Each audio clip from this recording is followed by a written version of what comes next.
मैं देवों के देव महादेव के चरणों में प्रणाम करती हूँ। मैं गौरी पार्वती माता के चरणों में प्रणाम करती हूँ। मैं कार्तिक गणेश दोनों भैया के चरणों में प्रणाम करती हूँ। सभी देवी दुर्गा के चरणों में प्रणाम करती हूँ। जितने गुरु भाई बहन लोग हैं उनको भी मैं प्रणाम करती हूँ और महादेव से ही दया मांगती हूँ कि हे महादेव सब पर दया कीजिए, पल पल दया कीजिए, उसके पीछे हमरों पर दया कीजिए हे महादेव। और जितना गुरु भाई बहन लोग का काम रुका हुआ सबका काम पूरा कीजिए हे महादेव, उसके पीछे मेरा भी काम पूरा कीजिए हे महादेव। आपसे यही दया मांगती हूँ, यही विनती करती हूँ हे महादेव। आज मैं महादेव का कथा सुनाने वाली हूँ। कैसे महादेव ने 3 गोतनी का अत्याचार से छुटकी बहू को महादेव बचाते हैं, इसी के बारे में कथा है गुरु बहन लोग। एक गांव में एक ठठेरा रहता था। ठठेरा बहुत ही गरीब था, बर्तन बेचकर वो गुजारा किया करता था। घरे घरे वो बर्तन पहुंचाया करता था और उसी से अपना गुजर बसर करता था। ठठेरा का एक लड़की थी जो बच्चे से ही महादेव का भक्त थी। वो जहाँ जहाँ ठठेरा जाए वहाँ वहाँ कहे उनकी लड़की कि आप जहाँ जहाँ गांव में बर्तन बेचने जाइएगा, आप जहाँ जहाँ भी मंदिर होगा हमको आके पिताजी बताइएगा। मैं रोज़ नया नया मंदिर में पूजा करना चाहती हूँ जाकर। ठठेरा इस बात से बहुत खुश होता है और कहता है कि बेटी ठीक है, मैं रोज़ रोज़ दूसरा गांव में बर्तन लेकर बेचने जाता हूँ। अगर मुझे कोई भी जगह नया मंदिर लग जाएगा मैं वहाँ तुमको मैं बतलाऊँगा और तुम रोज़ जाकर महादेव की पूजा कर रहा।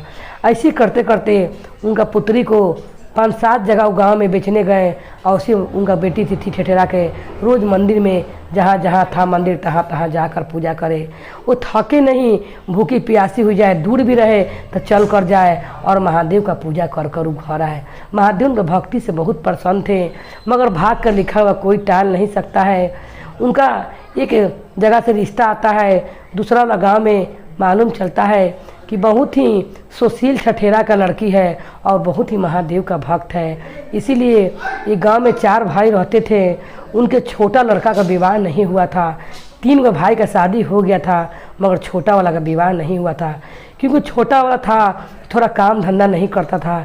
इसीलिए सब भाई सोचे कि क्यों नहीं सो गरीब घर में ब्याह कर दिया जाए, जैसे ही रहेगा वैसे ही, जैसे कहल जाएगा वैसे ही करेगा और इसका पत्नी भी वैसे ही करेगी, ना कुछ लेकर आएगी और ना वो तमस दिखाएगी घर पर। इसे पता लगते लगते तीनों भाई क्या करते हैं कि ठठेरा तो बहुत गरीब रहता है, वो तो बर्तन बेच के बेचारा अपना जीवन गुजर करता था। वो अपना भाई के रिश्ता लेके आता है। ठठेरा तुरंत ही तैयार हो जाता है और उनका छोटा लड़का से अपना बेटी का विवाह कर देता है। जब विवाह कर कर ये जाती है, जब विवाह कर कर ठठेरा की लड़की जाती है उनका घरे, उनका नाम रहता है सुनीता। जब सुनीता जाती है तब क्या देखती है, जैसे ही घर में लात धरती है, बड़ी गोतनी क्या करती है, उसका आगे उनका तीनों गोतनी के आगे सास का भी नहीं चलता था। बहुत उस सास को भी दुख देती थी क्योंकि उनका घर में चलती था। तीनों का पति कमाता था, छोटा बेटा निठल्ला था, कोई काम भी नहीं करता था और उनका पिताजी भी नहीं था। इसीलिए वो अपना सास को भी दुख देती थी और जितना बचा कुचा खाना रहता था वो क्या करती थी कि छोटा देवर को खाना खिलाती थी। जब इनकी पत्नी आती है और जैसे वो कलश को आगे से करके घर में घुसती हैं और जैसे छिपा में लात डालती हैं रंग वाला, बड़ी वाली गोतनी क्या करती है कि छिपा खींच लेती हैं। जैसे छिपा खींचती हैं वो छिपा के ऊपर गिर जाती हैं, मगर महादेव की कृपा से उनका कुछ नहीं होता है और उनका लीलार नहीं कटता है। और जैसे वो गिरी हुई थी और उसे सुनीता का लीलार कट सकता था, उसी समय बोलता है उनका पति कि भाभी आपने अच्छा नहीं किया, आपने मेरे संग तो दुर्व्यवहार करबे करती हैं और मेरा पत्नी भी आ जाई है तो इतने आपने शुरू कर दिया।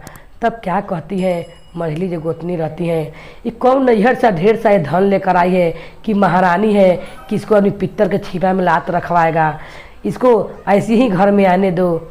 तब सास बोलती है कि क्यों ऐसा करती हो, अरे आज ही बहू कहले भी एको दिन नहीं हुआ और तुम लोगों ने अपना कष्ट देना शुरू कर दिया।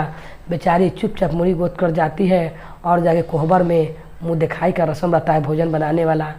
क्या करती है बड़ी वाली गोतनी, कहती है कि तुमको सबके लिए खीर पूरी बनेगा मगर तुम्हारे लिए नीमक की रोटी तुमको खाना है क्योंकि तुम नैहर से कुछ लेकर नहीं आई हो। बेचारी रोने लगती है सुनीता और वही किचन में महादेव को याद करने लगती है। कहती हे महादेव, आपने जिसके संग मेरा जीवन का डोरी जोड़ा है वो तो सब अच्छा ही होगा, क्योंकि आप जो भी करते हैं अच्छे के लिए करते हैं हे महादेव।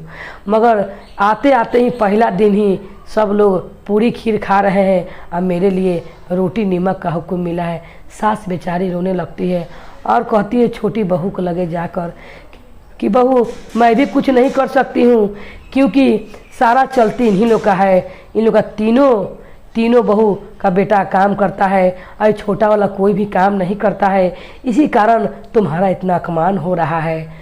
तब अपना पति को समझाते हुए कहती है सुनीता कि आप कोई काम धंधा खोज लीजिए, और जोन बाबूजी का बिजनेस है आप उसमें उनका जाकर हाथ बटाइए। तब इसका पति का बुद्धि खुलता है और कहता है कि भैया मैं भी कल से आपके संगे काम पर चलूँगा। तब क्या कहती हैं तीनों भाई कि तुम तीनों बिजनेस में तुम्हारा कोई नाम नहीं है और कुछ तुम नहीं करोगे। तुम शुरू से कोई काम नहीं करते थे और आज भी नहीं करोगे। तुमको अगर कोई काम करना है तो तुम जाकर बाहर रामुजरा में काम करो और माथा पर टोकरी ढो, हम तुम लोग अपना बिजनेस में हिस्सेदारी नहीं दे सकते हैं।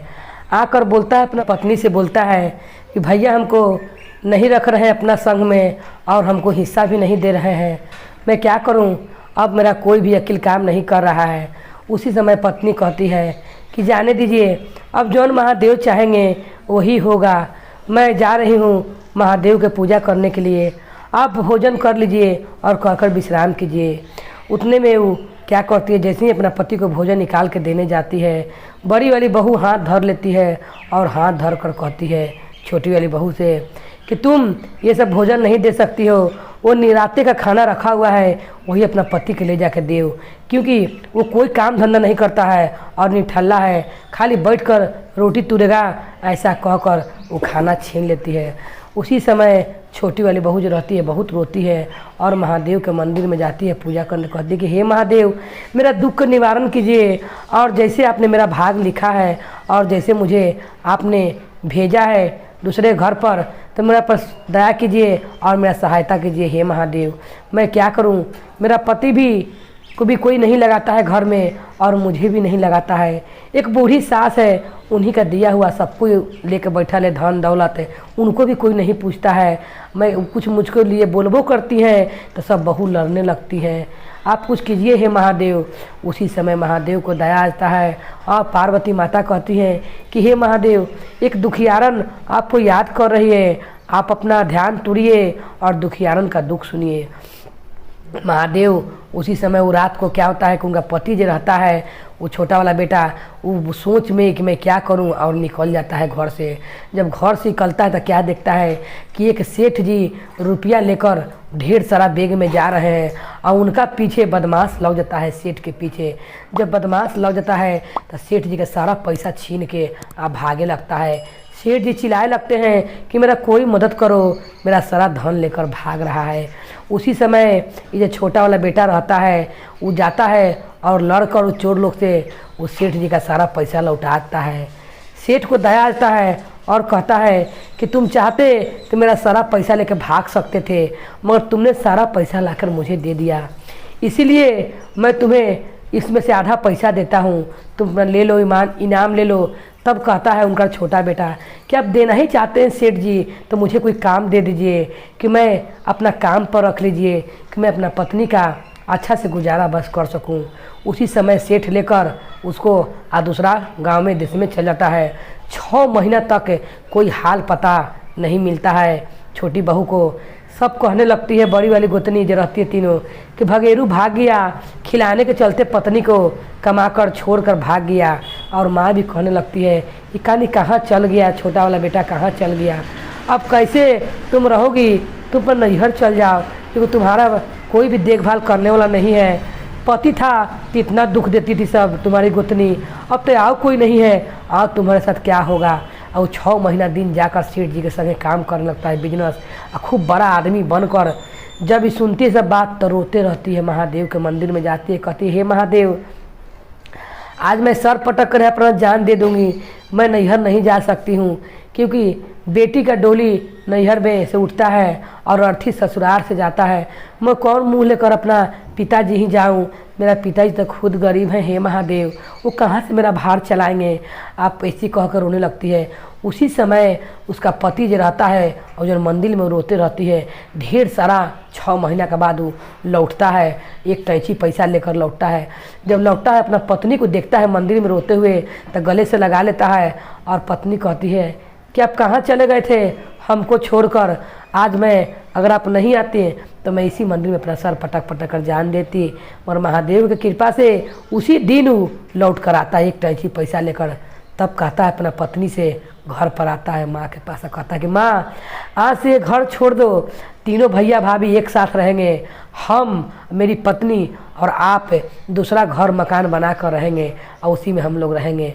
माँ तैयार हो जाती है और उनकी पत्नी भी तैयार हो जाती है और क्या करते हैं कि तीनों आदमी एक नया घर खरीदते हैं और उसी में रहने लगते हैं। सेठ जैसे ढेर पैसा जब लेकर आए रहते हैं तो सब महादेव का कृपा रहता है। जब आते हैं तब दूसरा दिन क्या होता है कि शिवरात्रि का दिन आने वाला रहता है।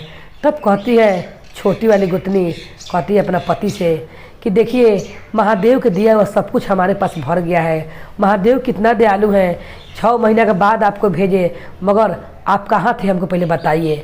तब उसका पति सारा घटना बताता है कि मैं चिंता में रात को और घर से निकल गया था, तो एक सेठ जी एक टैची पैसा लेके जा रहे थे, तो कुछ आदमी ने उनका पैसा छीन लिया, तो मैंने उस चोर से पैसा बचाकर सेठ जी को वापस कर दिया। सेठ जी ने इनाम में हमको आधा पैसा दे रहे थे, तो मैं बोला कि नहीं, मुझे पैसा नहीं चाहिए, आप मुझे अपना काम पर रख लीजिए और ऐसा काम दीजिए कि मेरा गुजारा हो सके, ये थोड़ा सा पैसा से क्या होगा। सेठ दयालु था, हमको लेकर अपना घर पर चला गया और हमको 6 महीना दिन के लिए अपने पास रख लिया। इसीलिए मैं जब 6 महीना बाद ढेर सारा धन कमा के लेकर आया हूँ, और फिर तुमको लिए घर देकर माँ पर बहू के घर में रख कर मैं फिर चला जाऊँगा, तुम अच्छा से खाना पीना, मैं फिर 6 महीना के बाद आऊँगा। तब बोलती है उनका पत्नी कि अब जाने के पहले आप ऐसा कीजिए कि शिवरात्रि का व्रत आने वाला है, आप मेरा महादेव के लिए मैं शिवरात्रि का व्रत रखूँगी और अच्छा भोग बनाऊंगी महादेव के लिए। अब बहुत दिन से अच्छा खाना नहीं खाई हूँ, मैं वो भी खाना चाहती हूँ। तो आप ऐसा कीजिए कि जाके बड़ी वाली भाभी सबके बुला लाइए। उसका पति बोलता है कि तुम्हारे संग इतना सितम किया है लोग, फिर भी तुम उन लोग के नहीं भुलाई हो। तब कहती है जो छोटी वाली बहू रहती है कि ज़रूरी नहीं है कि जो जैसा करे हम भी उसके साथ वैसा ही करें, वो अपने लिए वैसा की है, जाने दीजिए, परिवार से ही घर शोभता है। आप बुला के ले आइए कि शिवरात्रि का व्रत मैं कर रही हूँ और मैं उसी दिन थोड़ा सा भंडारा भी करूँगी, उसमें मेरा मदद कर देगा लोग। ये छोटा वाला देवर जाता है और तीनों भाभी को बुला के ले आता है।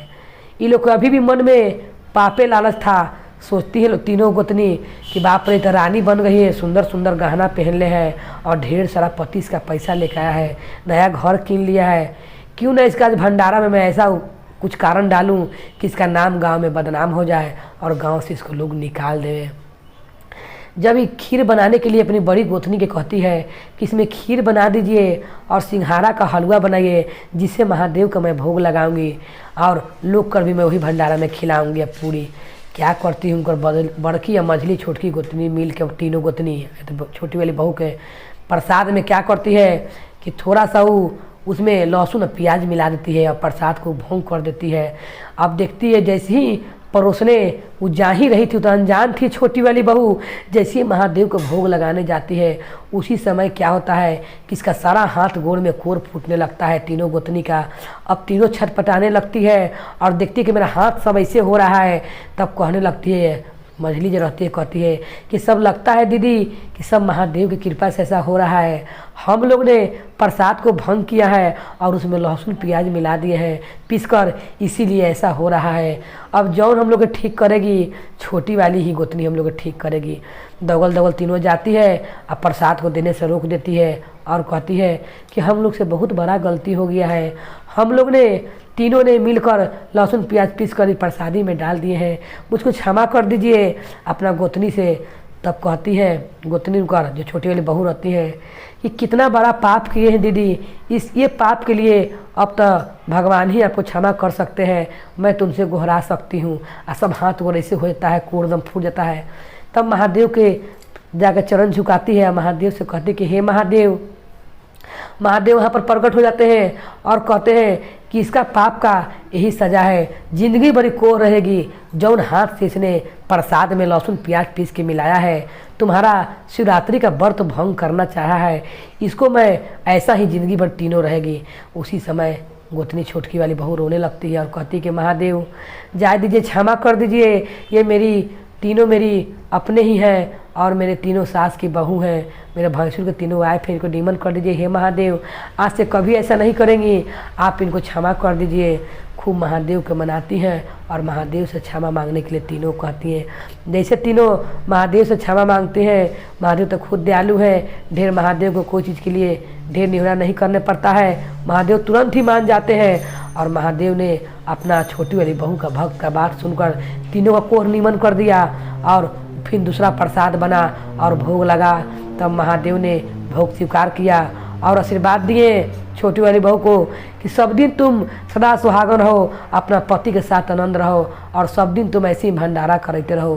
तो अब तीनों बहू भी उस दिन से भगवान को शिव का पूजा करने लगती हैं और तीनों चर्चा ले लेती हैं, तीनों महादेव का दाया चर्चा नमन करती हैं।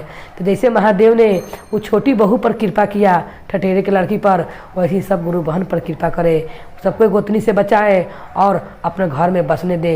महादेव का कृपा हमेशा रहे। बोलिए हर हर महादेव की जय, गौरी पार्वती मैया भवानी की जय, भैरव भैया की जय।